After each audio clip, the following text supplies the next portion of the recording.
រឿងសាមគ្គីភាព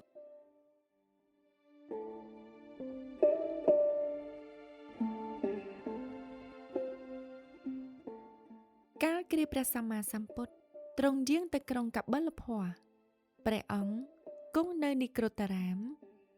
គ្រានោះមានកើតវិវាទក្នុងខ្សែព្រះរាជវង្ស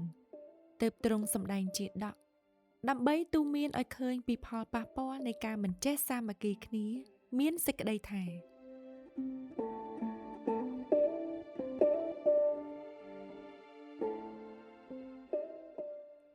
កាលកន្លងទៅ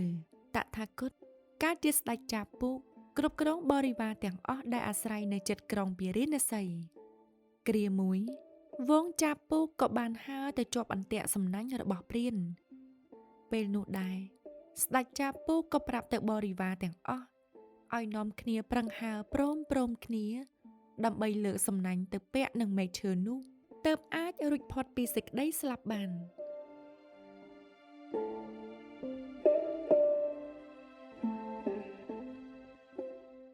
ពេលក្រោយមកពួកចាពូកតែងតែធ្វើដូច្នេះរាល់ពេលដែលជាប់សំណាញ់រហូតអន្ទាក់ព្រានមិនអាចចាប់វងចាបនោះបានឡើយប៉ុន្តែមិនបានប៉ុន្មានវងចាពូកក៏មានចំនួននឹងគ្នាឯស្ដេចចាបកាលបើឃើញដូច្នោះក៏គិតថាប្រកាសជាកាត់ក្តីអន្តរាយជាក់ជាមិនខានឡើយពេលនោះស្ដេចចាបក៏បាននាំពួកបរិវារដែលនៅមានចិត្តសាមគ្គីគ្នាបដូរទៅរស់នៅកន្លែងផ្សេង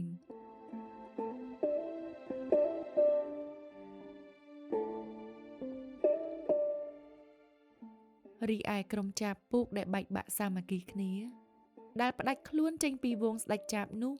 បានចេញទៅរកចំណីជាមួយនឹងក្រុមគ្នាវាស្រាប់តែផ្លាត់ទៅជាប់នឹងសំណាញ់ព្រាននោះទៀតដោយសារតែខ្វះភាពសាមគ្គីគ្នាចាបនីមួយគិតតែពីហើរទៅទិសផ្សេងយ៉ាងអនាធិបតេយ្យទីបំផុតពួកចាបពូកទាំងនោះត្រូវនាយព្រានចាប់យកទៅឆីអស់គ្មានសល់នាពេលនោះតែម្ដងទៅកាលក្រោយមក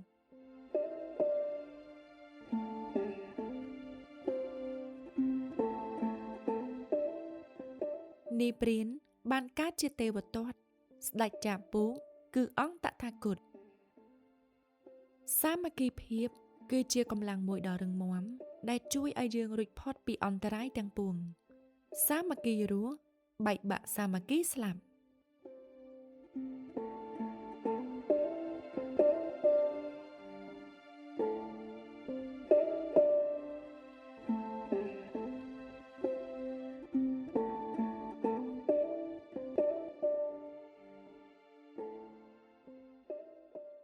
រឿងអ្នកវាស្គរក្បាលរឹង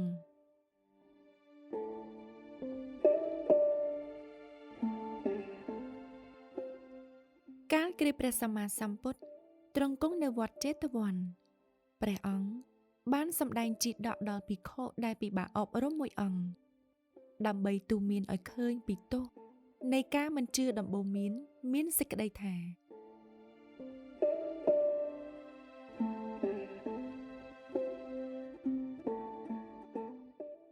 កាលកន្លងទៅនៅសម័យព្រះបាទព្រហ្មទត្តគ្រងរាជ្យនៅនគរពារាណសីពេលនោះមានការរៀបចំពិធីមហោស្រពមួយនៅក្នុងទីក្រុងគ្រានោះតថាគតកើតជាអ្នកដែលមានរបរចិញ្ចឹមជីវិតដោយវាស្គរបានធ្វើដំណើររួមជាមួយនឹងកូនប្រុសដើម្បីទៅវាស្គរនៅក្នុងពិធីមហោស្រពនោះផងដែរពេលដើរកាត់តាមព្រៃមួយ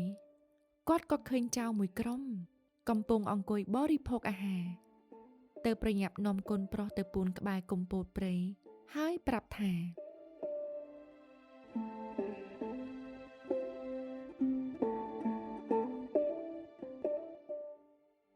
ចូលកូនកុំវាស្គរជាដាច់ខាតបើមិនដូច្នោះទេពួកចៅលឺវានៅមកចាប់ពួកយើងជាក់ជាមិនខានរងចាំឲ្យពួកវាទៅផុតអស់សិនទើបយើងអាចធ្វើដំណើរបន្តទៅទៀតបានប៉ុន្តែកូនប្រុសនោះមិនស្ដាប់សម្ដីរបស់ឪពុកខ្លួនឡើយគេគិតថាសំឡេងស្គរធ្វើឲ្យពួកចៅភ័យហើយនឹងនាំគ្នារត់ទើបគេក៏វាស្គរឡើងចំណែកក្រុមចៅពេលឮសំឡេងស្គរវាគិតស្មានថាជាក្បួនដំណើររបស់ព្រះរាជា ក៏នាំគ្នារត់បែកខ្ញែកគ្នាទៅ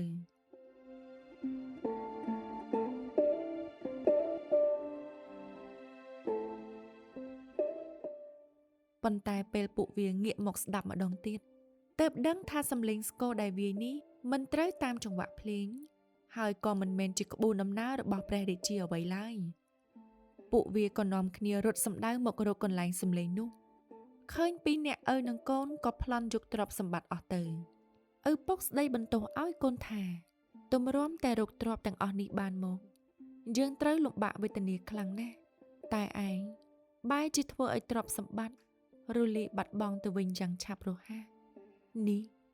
គឺមកពីឯងមិនស្ដាប់សម្ដីរបស់យើងជីបិតានេះឯងកាលក្រោយមក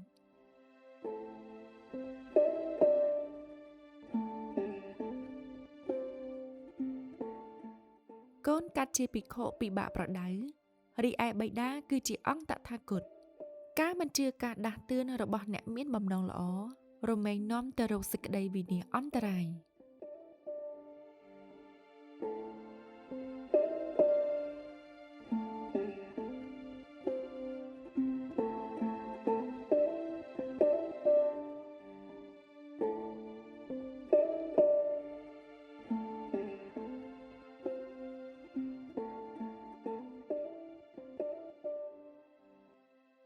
រឿងសាបមុនគេថាព្រោះតែនារី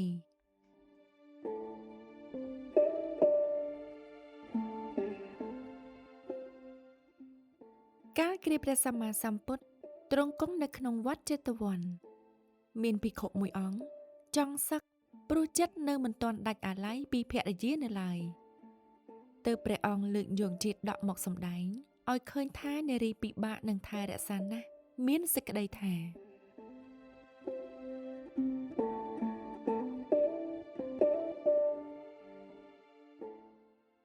កាលកន្លងទៅ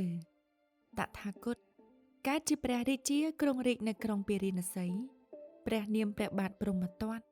និងជាអ្នកដែលមានជំនាញខាងលេងអុកព្រោះទ្រង់ចេះមន្តគាថាធ្វើឲ្យឈ្នះបានគ្រប់ពេលគ្រាមួយព្រះអង្គលេងអុកជាមួយអាមាត្យដែលជាអ្នកពូកែលេងអុកដូចគ្នានៅពេលដឹងថាខ្លួនចិត្តចាញ់ហើយព្រះរាជាក៏សូត្រមន្តគាថាភ្លាមថាដងស្ទឹងបឹងបួរទាំងឡាយតែងតែបត់បែនវិចវេព្រឹកព្រៃទាំងឡាយតែងតែមីដេកដាស់ដោយដើមឈើនារីពេលនៅក្នុងទីអាថ៌កំបាំងតែងប្រព្រឹត្តអំពើរឿងខុសសិលធម៌នៅទីនោះ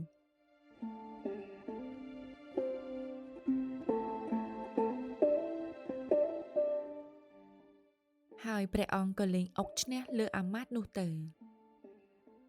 លុះពេលអាមាត្យចាញ់ប្រាក់អស់ជាច្រើនពេកគេក៏រិះរកមធ្យោបាយយកឈ្នះលើព្រះរាជាវិញម្ដងក្រោយមកអាមាត្យក៏គិតរកវិធីបន្សាបមន្តគាថារបស់ព្រះរាជាទើបគេខំស្វាស្វែងរកក្មេងស្រីមកចិញ្ចឹមទុកក្នុងផ្ទះដោយឲ្យនៅក្នុងប្រាសាទ5ជាន់ហើយមិនឲ្យនរណាម្នាក់បានចូលទៅជួបឡើយពេលក្មេងស្រីនោះធំឡើងគេក៏រៀបការធ្វើជាប្រពន្ធក្រោយមកគាត់ក៏បបួលព្រះរាជាមកលេងអុកម្ដងទៀត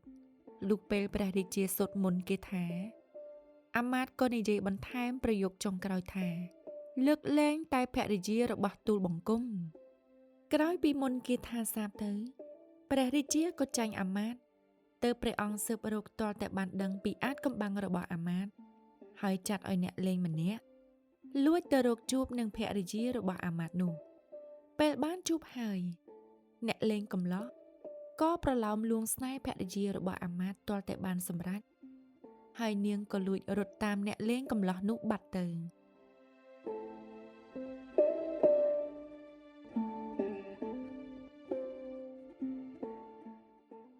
ទីបំផុតមន្តគាថារបស់អាមាត្យក៏សាបទៅវិញហើយចាញ់ព្រះរាជារហូតទាល់តែឈប់លេងតទៅទៀតកាលក្រោយមកអាមាត្យកើតជាភិក្ខុដែលនៅអាល័យភរិយាចំណែកព្រះរាជាគឺជាអង្គតថាគតការចាត់ទុកថាស្ត្រីជាកម្មសិទ្ធិផ្ដាច់មុខរបស់ខ្លួនគឺជារឿងល្ងង់ខ្លៅ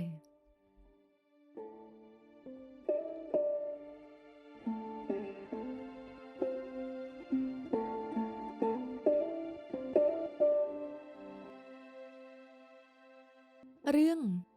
ស្ត្រីមេជារមើលគុណ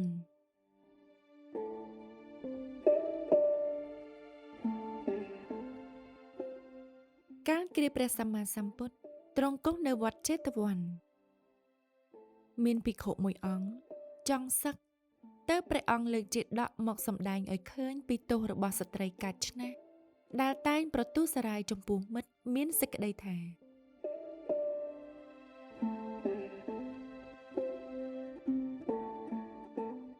កាលកន្លងទៅតថាគតកើតជាតបោរក្សាសិលនៅមាត់ស្ទឹងមួយគ្រានោះមានបុត្រីរបស់សេដ្ឋីម្នាក់មាននិស្ស័យឆ្នះឆ្នើមនិងរឹងរូសទើបត្រូវពួកបរិវារយកមកប្រឡែងចោលនៅក្នុងព្រៃតាបោះមួយរូបបានឃើញក៏រើសយកនាងឲ្យទៅស្នាក់អាស្រ័យជាមួយនិងមើលថែរហូតមានសុខភាពល្អដូចដើមប៉ុន្តែនាងធីតាចង់ឲ្យតាបោះចិញ្ចឹមមើលថែខ្លួនអស់មួយជីវិតទើបប្រើមាយាស្ត្រីគោរពប្រតិបត្តិរហូតធ្វើឲ្យតាបោះដាច់សិលអស់ទីបំផុតតាបោះក៏លាចាកសិក្ខាបទហើយនាំនាងទៅប្រកបរបរចិញ្ចឹមជីវិតជាអ្នកលក់ប្រេងចង្កៀងរហូតអ្នកស្រុកហៅថាតកៈបណ្ឌិតគ្រាមួយ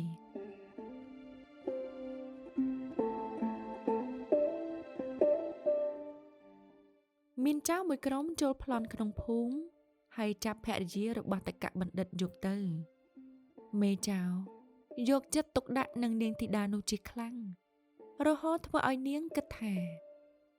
រស់នៅជាមួយមេចៅមានសេចក្តីសុខជាងរស់នៅជាមួយតាចាស់នោះគិតហើយ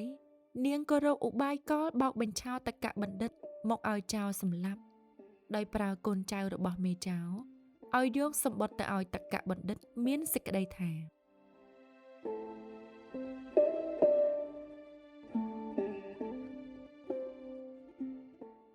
សូមប្រញាប់មកជួយខ្ញុំឲ្យលឿនបន្តិច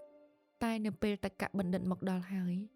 នាងក៏ផ្ដល់ដំណឹងឲ្យមេចៅនោះទៅចាប់ទើបតកៈបណ្ឌិតដឹងថានាងប្រពន្ធប្រើល្បិចកលបោកប្រាស់ខ្លួនហើយក្នុងគណៈពេលដែលគេកំពុងធ្វើបាបដល់ខ្លួនតកៈបណ្ឌិតក៏ពោលថាស្ត្រីខ្លះជាជំពូកមនុស្សអកតញ្ញូខ្លះទៀតមានមាយារាប់រយជំពូកលុះស្អែកព្រឹកឡើងមេចៅក៏យកគេទៅប្រហារជីវិតក៏ប៉ុន្តែគេនៅតែនិយាយពាក្យនោះជាដដែលធ្វើឲ្យមេចៅកាត់ក្តីសង្ស័យ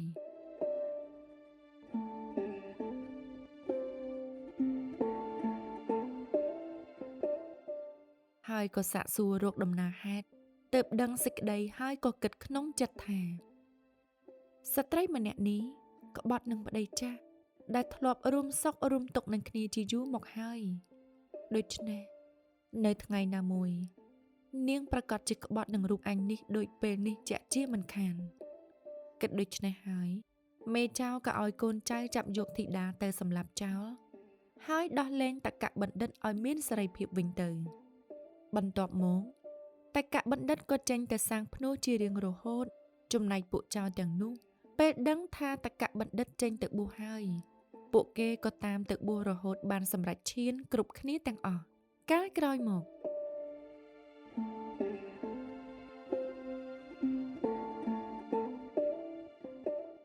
មេចៅកាត់ជាព្រះអានន្ទរីឯតកៈបណ្ឌិតនោះគឺជាអង្គតថាគតមនុស្សរមើលគុណនឹងធ្វើឲ្យមនុស្សគ្រប់គ្នាលែងទុកចិត្តមនុស្សល្អជាយានជួយអូសទាញអ្នកដទៃឲ្យសាងអំពើល្អ